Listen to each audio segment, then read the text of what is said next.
Ini mungkin bolehlah oleh teman-teman disebut semacam tips. Mungkin lain waktu bisa bikin diskusi sendiri tentang karakter kerja yang mendukung sesuai kedudukan atau posisi atau jabatan teman-teman masing-masing. Ini saya uraikan secara umum saja, karakter kerja yang produktif dan membahagiakan. Jadi sambil bekerja kita juga memperbaiki karakter kita. Yang pertama menurut saya penting dalam kerja itu adalah optimis. Jadi semangat bahwa yang saya lakukan ini akan berhasil, akan sukses. Mungkin banyak halangannya, tapi insya Allah akan ada hasilnya, ada wujudnya, ada manfaatnya. Ini namanya optimis. Jangan pesimis. Orang bekerja kok pesimis, itu ya pasti dia tidak memberikan sepenuhnya kemampuannya. Dia tidak mengerahkan sepenuhnya kapasitasnya. Wong dia sejak awal sudah pesimis. Sejak awal sudah mengeluh, ngapain sih aku kerja seperti ini? Apa sih hasilnya? Apa ya ada gunanya? Ya kalau sudah seperti ini ya mending mundur sebentar, direnungi lagi. Sampai kita ketemu optimisme dalam kerja. Jadi semangat bahwa yang kita lakukan ini sudah benar, sudah baik, dan nanti akan produktif.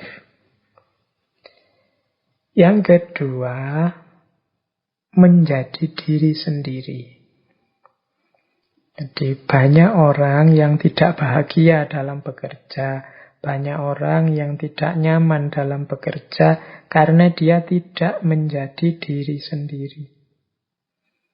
Jadi dia mungkin demi uang, demi gaji, demi upah mengorbankan prinsip-prinsipnya, mengorbankan nilai-nilainya. Ini namanya tidak menjadi diri sendiri. Bukan berarti uang tidak penting loh ya, bukan berarti upah itu tidak penting ya. Memang yang kita tunggu kan itu antara lain dalam kerja. Tapi usahakan yang kita lakukan ini tidak nabrak nilai-nilai yang kita yakini, tidak nabrak prinsip-prinsip yang kita pegangi. Jadi kita tetap bisa menjadi diri kita sendiri dalam bekerja. Bukan diri yang terpaksa melakukan sesuatu, bukan diri yang tidak nyaman melakukan sesuatu. Keterpaksaan, ketidaknyamanan, itu menunjukkan kita belum menjadi diri kita sendiri. Kemudian yang ketiga, penting juga kita punya karakter ini. Ini mungkin bagi teman-teman ya yang masih muda-muda ini. Ya yang tua juga termasuk. Berani memulai. Ya kerja itu kan tidak hanya labor. Menjadi pegawai atau buruhnya orang. Tapi kan yang lebih utama yang work tadi, berkarya. Halangan paling besar ketika seseorang akan berkarya itu biasanya keberanian untuk memulai. Mikir terus, pertimbangan-pertimbangan terus. Akhirnya tidak melangkah-melangkah. Mau melangkah selangkah, mikir. Ini nanti kalau ada halangan gini gimana? Kalau begitu gimana? Kalau ada masalah ini gimana? Kalau ya wis akhirnya tidak jalan-jalan. Tidak ada keberanian untuk memulai. Jadi berani ini penting teman-teman. Makanya dalam agama itu syaja'ah atau keberanian itu termasuk akhlak yang mahmudah. Banyak orang yang tahu persis mana baik, mana benar, mana utama, mana yang tidak utama, dan lain sebagainya.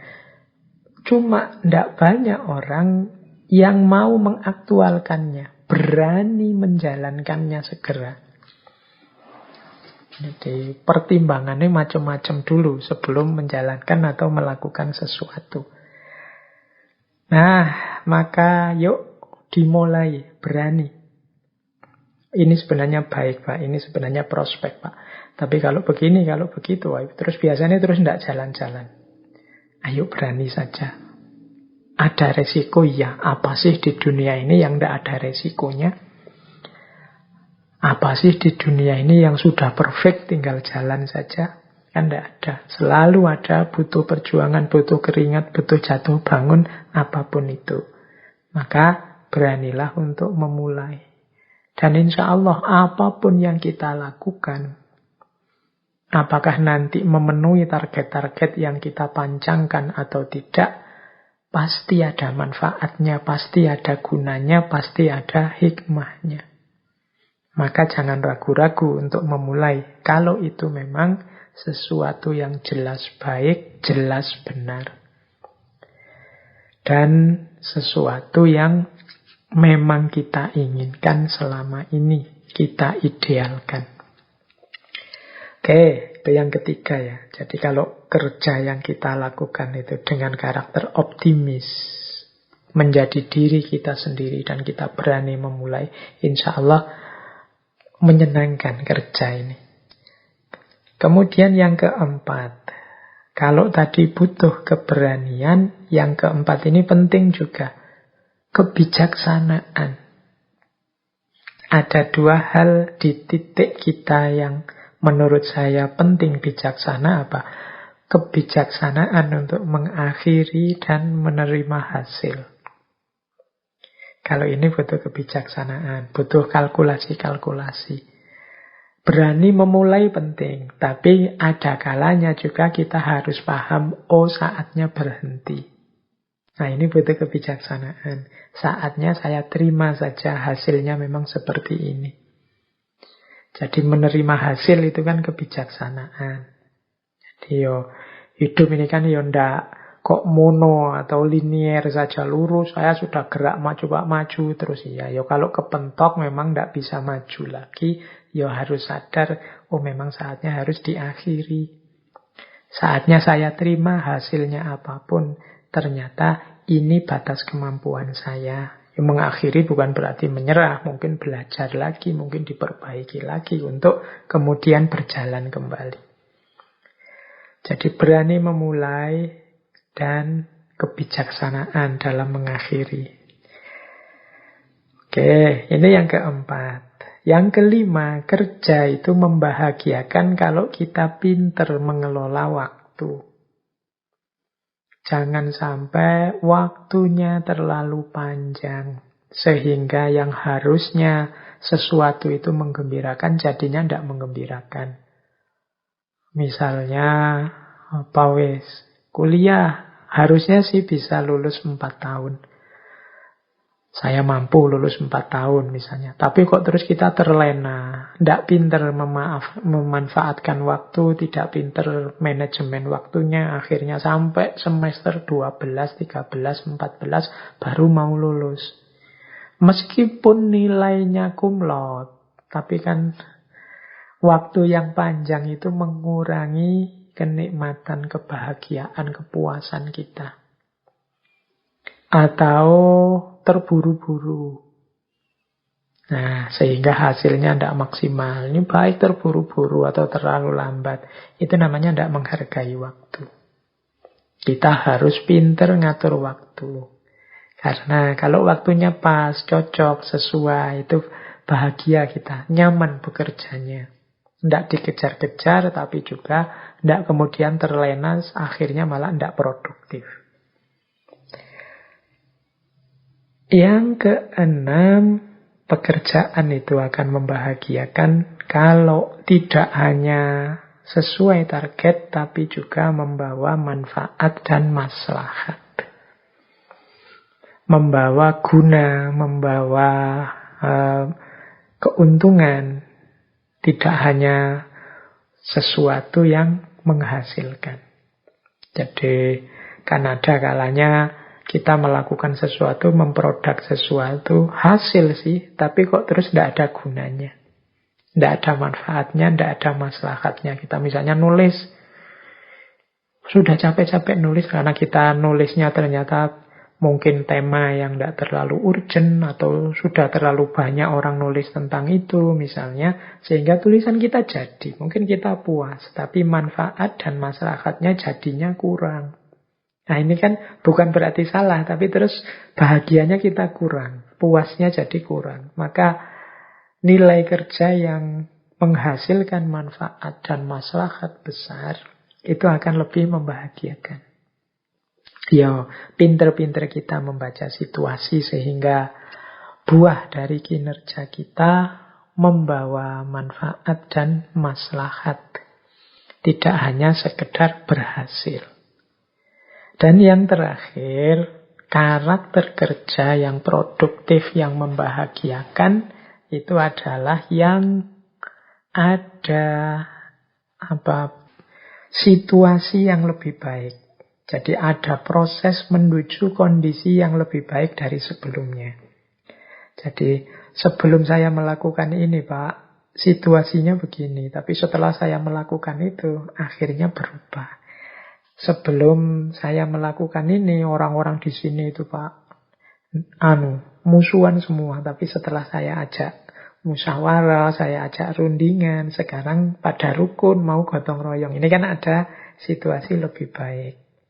Sebelum saya membuat alat ini orang-orang kalau kerja capeknya luar biasa, tapi setelah saya menghasilkan alat ini, itu mereka tidak terlalu capek lagi. Ini kan membahagiakan. Ada situasi yang lebih baik dari sebelumnya. Nah, teman-teman, ini mungkin bisa bahan refleksi kita ya. Mari membangun ini. Kalau kita ingin kerja yang tidak sekedar produktif, tidak sekedar menghasilkan, tidak sekedar membuahkan income untuk kita, tapi juga membahagiakan. Ini ada ciri-cirinya: optimis, jadi diri sendiri, berani memulai, bijaksana mengakhiri, menghargai waktu, membuahkan manfaat, maslahat, dan terjadi proses menjadi lebih baik dari kondisi sebelumnya. Oke. Nah, kalau tadi karakter, kita lanjut lagi.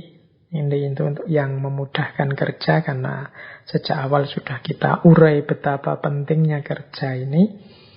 Kita lihat beberapa variabel yang sering menghalangi kerja kita, yang sering membuat kita malas, sering membuat kita tidak ingin kerja secara optimal, maksimal. Jadi ada di catatan saya beberapa hal. Ini karena malam hari ini kita membahasnya dari aspek pembentukan diri dan pemahaman diri. Ada beberapa aspek mental dalam kerja yang sering menghalangi pemenuhan kita secara maksimal terhadap kerja-kerja kita. Kita lihat ya, halangannya apa saja. Halangan yang pertama adalah, ini yang paling sering kita lakukan, yaitu negative thinking. Nah, ya solusinya berarti kebalikannya, positive thinking. Positive thinking dan negative thinking ini sebenarnya tidak ada hubungannya dengan kenyataannya, tapi hubungannya dengan persepsi kita, pandangan kita terhadap sesuatu. Kenyataan itu akan memberikan sesuatu yang positif pada kita atau memberikan sesuatu yang negatif pada kita, itu lebih banyak tergantung pada persepsi kita. Kalau kita negative thinking, ya kita dapatnya yang negatif. Kalau kita positive thinking, ya kita dapatnya yang positif. Banyak orang tidak mau melakukan sesuatu karena negative thinking. Menurut saya, kalau melakukan itu pasti gagal. Menurut saya, kalau berteman dengan dia pasti tersakiti. Menurut saya, kalau kerja di situ pasti nanti sengsara dan lain sebagainya. Menurut saya, kalau saya nulis-nulis mesti nanti tidak ada yang senang dengan tulisan saya. Wong sudah banyak yang nulis tentang ini. Menurut saya, kalau saya nanti coba buka usaha mesti rugi, mesti sepi. Wong saingannya sudah luar biasa. Ini namanya negative thinking. Jadi ada satu kalimat yang saya suka. Ini banyak dikutip oleh motivator-motivator dari tradisi Konfusianisme. Jadi kalimatnya begini. Jika engkau menganggap orang di depan dirimu sebagai teman, engkau akan mendapat berkah teman. Bila engkau menganggapnya guru, engkau akan mendapat berkah guru.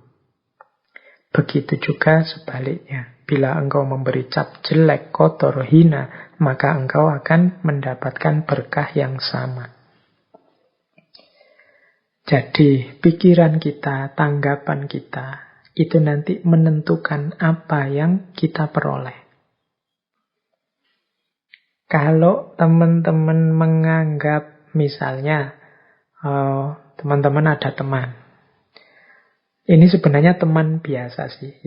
Mungkin teman kampus atau teman sekolah atau teman di kampung biasa saja. Kalau kita menganggap dia hanya teman, manfaat pertemanan yang kita dapat. Tapi kalau saya anggap dia tidak sekedar teman. Bagi saya dia guru. Loh, yang semula posisinya hanya teman, kemudian kita anggap ini dia juga guru, itu kan kita dapat banyak manfaat dari dia selain pertemanan. Mungkin pelajaran-pelajaran, mungkin tuntunan-tuntunan meskipun secara tidak sadar. Karena saya anggap guru karena banyak hal yang perlu saya tiru dari dia. Loh, itu kan ketika kita dekat dengan dia, itu kan kita memposisikan diri sebagai orang yang belajar. Saya belajar ini, saya belajar itu. Beda kalau seperti sebelumnya kita anggap dia ini teman saja. Kita mendapat manfaat, cuma manfaat pertemanan saja. Ini yang tadi saya maksud berhubungan dengan positive thinking, negative thinking. Kalau kita berpikir negatif, hal-hal negatif yang kita dapat. Kalau kita berpikir positif, hal-hal positif yang kita panen. Berhadapan dengan apapun. Menurut saya, orang itu mulutnya rusak, maka bagi saya dia itu hina, kotor, jelek. Misalnya, ketika berarti apa? Kehadiran dia dalam hidup kita itu hanya memberikan itu saja.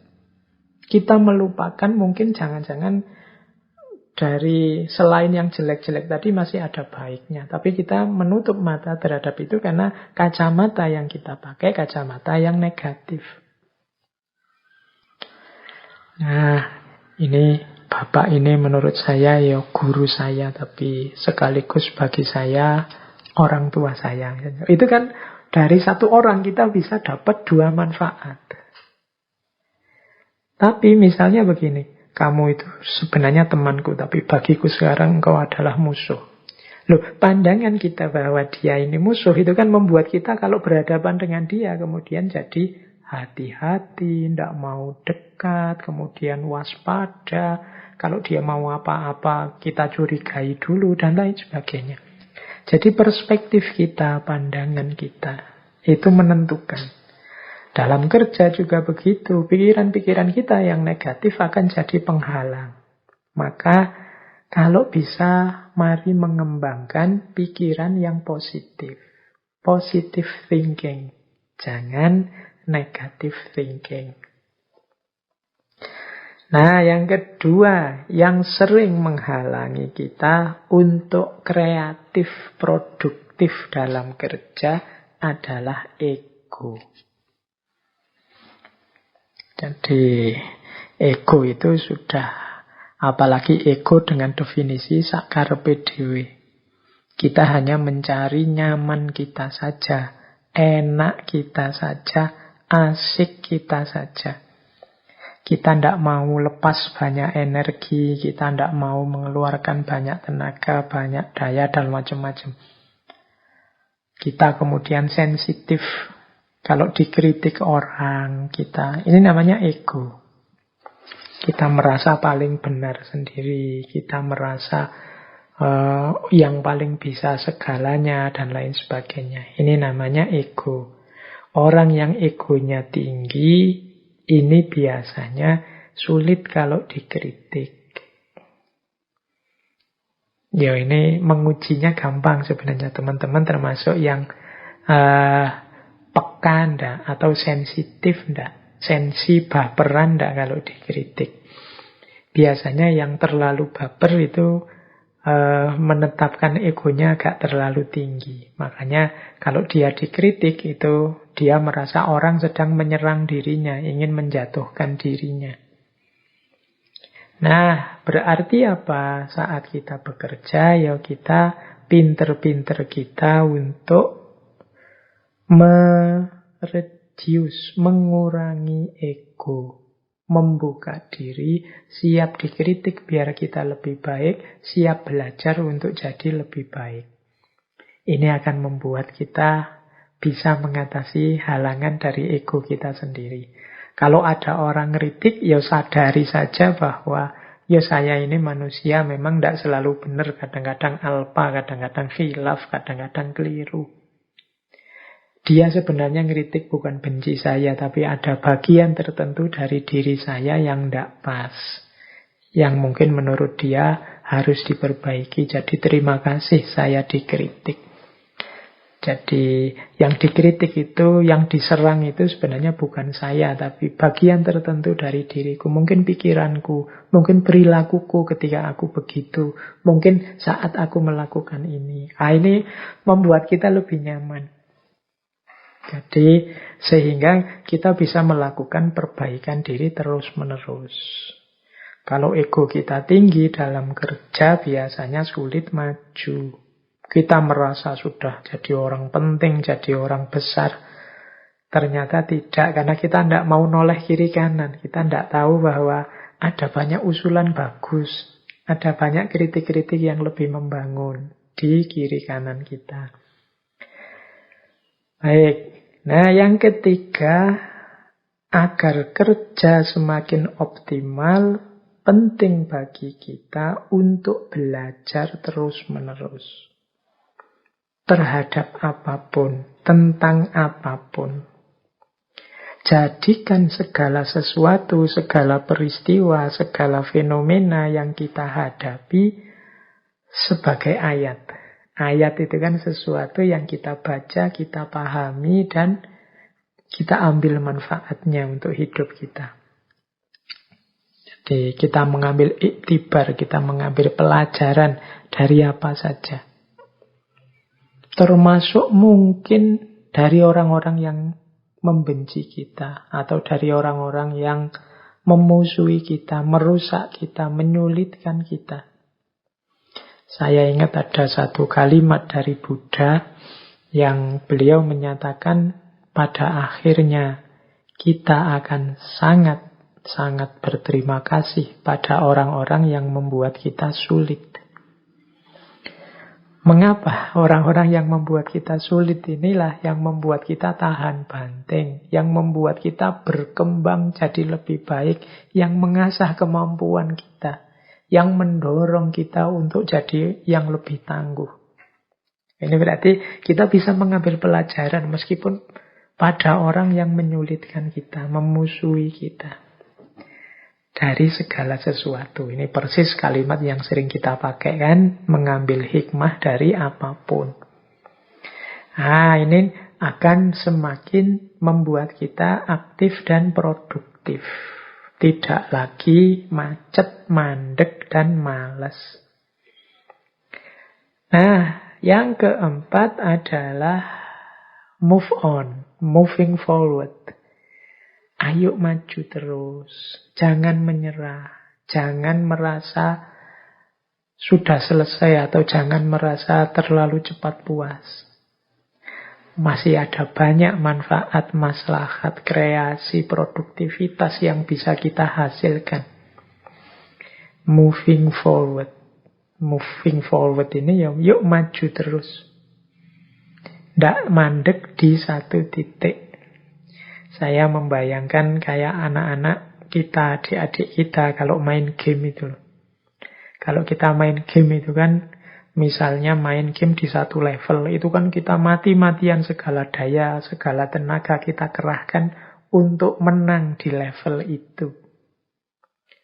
Begitu menang di satu level ini, kita akan gembira, senang. Tapi naik level sekarang. Bukan berarti perjuangan selesai. Kita lanjut ke level yang lebih tinggi. Nggak usah mikir lagi musuh-musuh di babak selanjutnya, di babak yang tadi, di level tadi. Kita kan gembira menang di level 1 misalnya kan nggak terus-terusan. Ya sudah, kalau sekarang level 2 yang kita pikir sekarang level 2-nya musuh di level 2. Yang sudah kalah ya sudah, yang sudah kita taklukkan ya sudah. Sekarang saatnya kita mengupgrade diri kita, naik ke level 2. Kan ada orang itu yang mentalnya adalah kalau sudah menang di level 1 ya sudah. Nggak usah naik ke level 2, nanti ada kesulitan lagi. Sudah, satu ini aja. Yang penting aku sudah menang di sini. Ya, ini nanti kerja yang tidak berdaya islah tadi, berdaya meningkatkan kualitas diri. Merasa sudah selesai di situ. Nah, mentalnya anak-anak yang main game ini menurut saya menarik. Ayo kita taklukkan hari ini, saat ini, situasi ini. Nanti kalau sudah unggul, saatnya kita naik level. Biar kita semakin berkembang, semakin baik, semakin baik, semakin baik. Produktivitas kita tambah meningkat, tambah meningkat. Teman-teman mungkin bisa mengkiaskan kayak HP itu loh. Apakah HP merek apapun, apalagi HP Cina, Samsung, Xiaomi dan lain. Itu kan tiap sekian bulan itu ada versi barunya. Jadi tidak mandek di satu gaya, di satu versi saja, di satu tantangan saja. Tapi terus memikirkan inovasi baru, tantangan baru. Ini yang saya sebut moving forward. Maju terus yuk, maju terus. Jangan berhenti. Kita hidup ini dengan menaklukkan satu level ke level selanjutnya. Terus begitu. Nah, kalau kita punya mental seperti ini, apapun halangan dalam kerja itu rasanya kecil. Kalau kita punya positive thinking, ego yang tidak terlalu tinggi, kemampuan untuk belajar terus-menerus, membaca terus-menerus, ayat-ayat, fenomena-fenomena, untuk membuat diri kita lebih baik. Dan yang terakhir, kesiapan untuk terus maju, terus berkembang, tidak berhenti. Nah, ini akan membentuk diri kita menjadi pekerja yang unggul, yang aktif, yang produktif, memberi manfaat dan maslahat. Jadi itu beberapa filosofi dalam kerja. Baik teman-teman, wah ternyata waktunya sudah mau tuntas. Masih ada sekitar 5 menit ya. Saya tutup dengan 3 buah quotes yang kebetulan saya bawa untuk malam hari ini.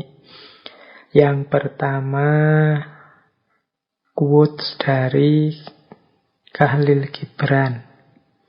Ini mengajarkan kita untuk kerja dengan sepenuh hati, dengan melibatkan cinta. Kata Khalil Gibran, work is love made visible. Kerja adalah cinta yang kelihatan. Kalau engkau tidak bisa bekerja dengan cinta, tapi engkau bekerja dengan tanpa rasa, maka lebih baik engkau tinggalkan pekerjaanmu dan duduklah di pintu-pintu kuil, kemudian mengemislah pada mereka yang bekerja dengan kegembiraan. Jadi ini salah satu di antara puisinya Gibran yang terkenal tentang kerja. Kerja itu adalah manifestasi lahiriah dari cinta. Orang yang mencintai itu tidak mungkin dia diam. Pasti dia akan mengekspresikan cinta yang ada dalam dirinya dalam bentuk kerja-kerja yang konkret. Apakah itu cinta pada diri, cinta pada keluarga, cinta pada sesama, cinta pada semesta. Jangan sampai kita ini seperti robot yang melakukan kerja macam-macam tapi tidak ada rasanya sama sekali. Tidak mengerti makna dan tidak sadar mengapa aku melakukan itu atau tidak melakukan itu. Bahkan disindir oleh Gibran, ya kalau kita mentalnya seperti itu, udahlah tidak usah kerja, ngemis saja. Daripada capek-capek, tapi tidak ada maknanya terhadap dirimu. Nah, ini sindiran kerasnya Khalil Gibran. Berarti kerja apapun yang kita lakukan, mari lakukan sepenuh hati. Tumbuh dari kecintaan kita terhadap hidup ini. Baik itu diri kita sendiri, keluarga kita, lingkungan kita, bahkan alam semesta. Nah, ini pesannya Gibran. Yang kedua, ada pesan juga yang menarik dari Arnold Toynbee. Ini sejarawan dari Inggris yang masyhur sekali. Ini dulu pernah juga kita kutip quotes ini di sesi permainan. Kata Toynbee, the supreme accomplishment is to blur the line between work and play. Prestasi yang puncak, capaian yang paling tinggi adalah ketika tidak jelas lagi atau bercampur garis antara kerja dan bermain.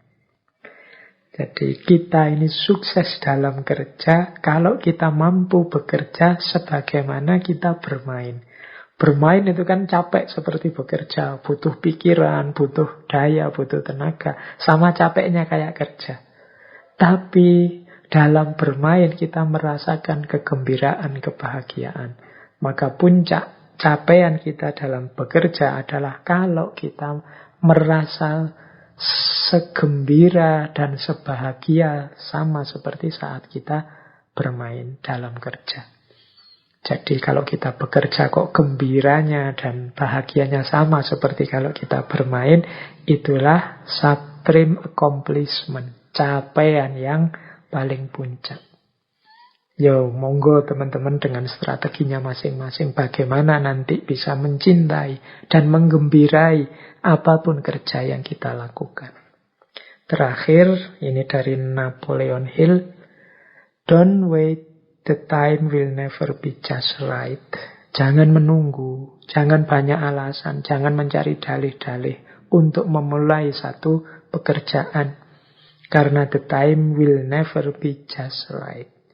Karena ya kalau memang kita cari-cari waktu yang tepat atau situasi yang tepat, tidak akan pernah ketemu. Selalu saja ada kurangnya, selalu saja ada ndak pasnya. Karena kuncinya tidak pada ruang dan waktunya, tetapi pada kesungguhan dan diri kita sendiri. Untuk mau dan berani memulai. Maka jangan menunggu, jangan mencari waktu dan ruang yang perfect, yang sempurna. Tidak akan pernah ketemu.